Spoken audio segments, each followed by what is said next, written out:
Get in and fasten your seatbelt, okay? Mom, why do I have to wear seatbelts? I do not want to. James, when I ask you to fasten your seatbelt, please do as I say. It's for your own safety and protection, okay? Yeah.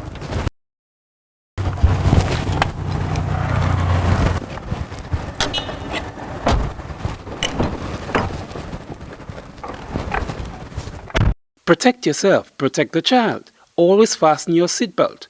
Crashes can happen at any time. It is better to be safe than sorry. Remember, seatbelts save lives.